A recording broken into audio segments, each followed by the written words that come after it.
जब आप इन 5 चीजों को समझ जाओगे, ईश्वर आपकी परीक्षा समाप्त कर देंगे। हर हर महादेव दोस्तों, जैसा कि हमने पिछली वीडियो में जाना था कि जब आपकी परीक्षा समाप्त होने वाली होती है तब आपको कौन कौन से संकेत मिलते हैं। लेकिन दोस्तों, बहुत से लोग उन सारी परीक्षाओं से गुजर चुके होते हैं, लेकिन फिर भी उनकी परीक्षा समाप्त नहीं हुई होती है। जब ईश्वर आपकी परीक्षा लेते हैं तो कई बार आपके साथ ऐसा होता है कि सब कुछ करने के बावजूद भी, बहुत मेहनत करने के बाद भी आपको सफलता नहीं मिलती। आपके जीवन में दुखों की हद पार हो जाती है। आप बहुत मुश्किल दौर से गुजर रहे होते हैं। हर कोई आपका साथ छोड़ देता है और आप अकेले पड़ जाते हैं। ये सब ईश्वर की ही परीक्षाएं होती है। इतने मुश्किल दौर से गुजरने के बाद आपको लगने लगता है कि अब परीक्षा समाप्त हो जाएगी। आप इंतजार करते रहते हैं कि अब तो परीक्षा खत्म हो जाएगी, लेकिन इतनी कठिन परिस्थितियों से गुजरने के बावजूद भी आपकी परीक्षाएं चलती रहती है और आप निराश हो जाते हैं और अपना धैर्य खो बैठते हैं। लेकिन दोस्तों, आज इस वीडियो में आपको ऐसे 5 तरीके पता चलने वाले हैं। अगर आप इन चीज़ों को समझ जाओगे तो आपकी परीक्षा समाप्त हो जाएगी। दोस्तों, वीडियो को शुरू करने से पहले कमेंट में हर हर महादेव जरूर लिखें ताकि उनकी कृपा आप पर बनी रहे। और अगर चैनल में नए आए हो तो चैनल को सब्सक्राइब कर दे। पहला तरीका है अकेलेपन की ताकत को समझे। दोस्तों, जब आप ईश्वर की परीक्षाओं से गुजर रहे होते हैं तो आप अपने जीवन में पूरी तरह से अकेले पड़ जाते हो। सभी लोग आपका साथ छोड़ देते हैं और हर कोई आपका विश्वास तोड़ता है। लोग आपका मजाक बनाते हैं और आपको किसी से भी कोई उम्मीद नहीं रहती।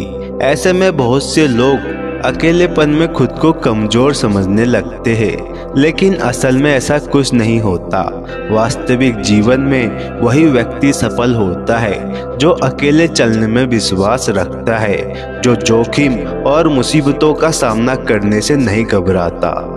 आप अपनी जिंदगी में अकेले इसलिए हो जाते हैं क्योंकि ईश्वर आपको इस परीक्षा के जरिए अपनी खुद की शक्तियों पर विश्वास करना सिखाना चाहते हैं। वो चाहते हैं कि आप किसी और पर निर्भर न रहे और हर चुनौतियों का अकेले ही सामना करें। जब आप अकेले होते हैं तो आप अपनी लाइफ के सारे डिसीजन खुद ही लेते हैं और खुद ही अपनी लाइफ के लीडर बन जाते हैं और अपनी लाइफ को खुद ही चलाते हो।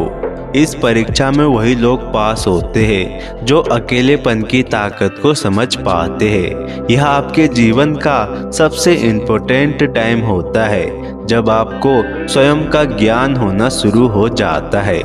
आप खुद के साथ ही ज़्यादा समय बिताना शुरू कर देते हैं और आप एक आत्मनिर्भर इंसान बन जाते हैं। और जब आपको अकेलेपन की ताकत समझ में आने लगती है तो आपकी परीक्षा भी समाप्त होने लगती है। दूसरा तरीका है अच्छे समय की वैल्यू को समझे। दोस्तों, ईश्वर द्वारा ली गई परीक्षा में आप बुरे वक्त से इसलिए गुजरते हैं ताकि आप अच्छे समय की वैल्यू को समझ सके। ईश्वर आपसे चाहते हैं कि जो भी आपको मिले आप उसकी वैल्यू करना सीखें, आप उसका गलत उपयोग ना करें। और मनुष्य किसी चीज़ की वैल्यू तब करता है जब वो चीज़ उससे दूर होती है। इसलिए ईश्वर आपकी परीक्षा लेते हैं कि जो चीज़ आप मांग रहे हैं अगर वो आपको मिल जाए तो कहीं आप उसका दुरुपयोग ना करें, आप में कहीं घमंड ना आ जाए या आप दिखावा करने ना लग जाए। आपको किसी और का दर्द तभी समझ में आता है जब आपने स्वयं उस दर्द को महसूस किया होता है। आपको दूसरों की फीलिंग तभी समझ में आती है जब आप स्वयं खुद उस दौर से गुजरते हैं। अक्सर जिसका दिल टूटा होता है वो किसी और का दिल नहीं तोड़ता क्योंकि वो उस दर्द को समझता है।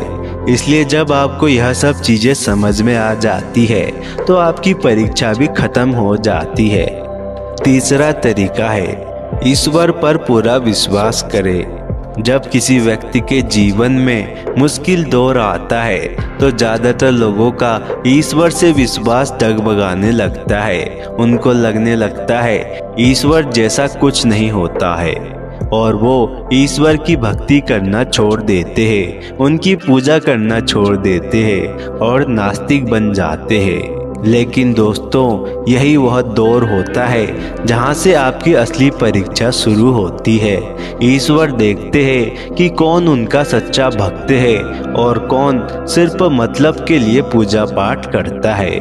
कठिन परिस्थितियों में कौन कौन गलत राह में चले जाते हैं और कौन अपने धर्म के मार्ग को नहीं छोड़ते।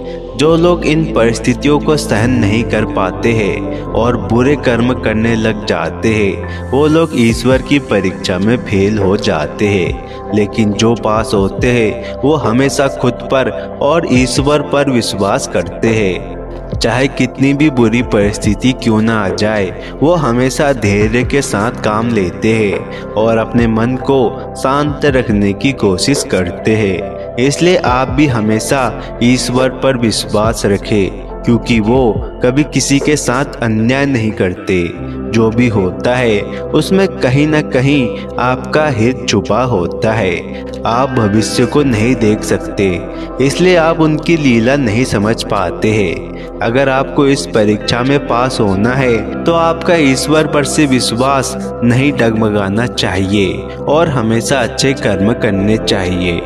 चौथा तरीका है आपको मजबूत बनाने के लिए। दोस्तों, ईश्वर द्वारा ली गई परीक्षा आपको शारीरिक और मानसिक विकास को बढ़ा रही है। जब ईश्वर अपने भक्तों को कुछ खास देना चाहते हैं तो उससे पहले उसे बहुत कठिन परीक्षा का सामना करना पड़ता है, ताकि वो उस खास चीज के काबिल बन सके और उसमें उसे संभालने की क्षमता आ सके।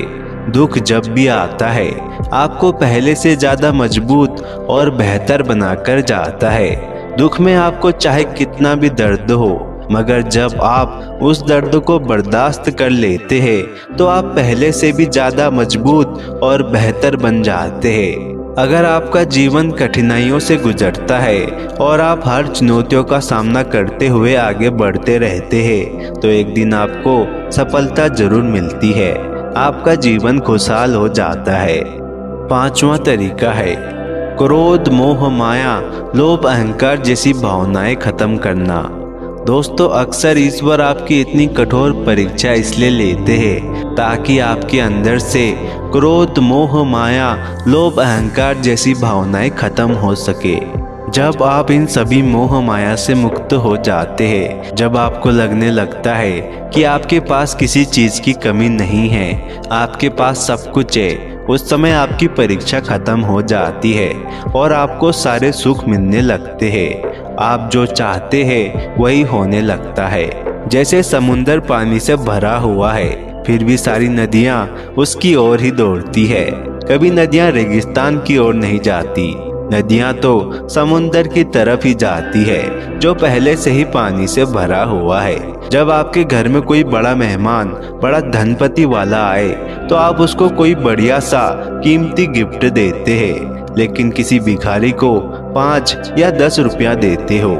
यही प्रकृति का नियम है, जिसके पास पहले से बहुत है उसको ही ज्यादा मिलता है। जो समुंदर की तरफ भरा हुआ है, सारी नदियां उसकी ओर दौड़ती है। इसका मतलब यह है कि यदि आपका मन समुंदर की तरह है कि मेरे पास सब कुछ है, ईश्वर ने मुझे सब कुछ दिया है, किसी चीज की कोई कमी नहीं है, तो आपका मन अभाव में नहीं होता, पूर्णता में होता है।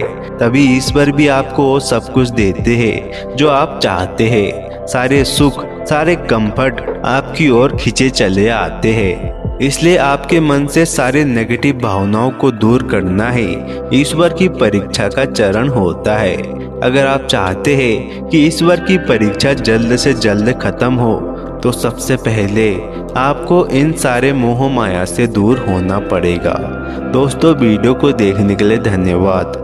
दोस्तों, कमेंट में हर हर महादेव जरूर लिखें ताकि उनकी कृपा आप पर बनी रहे, और चैनल को सब्सक्राइब कर वीडियो को लाइक शेयर जरूर करें।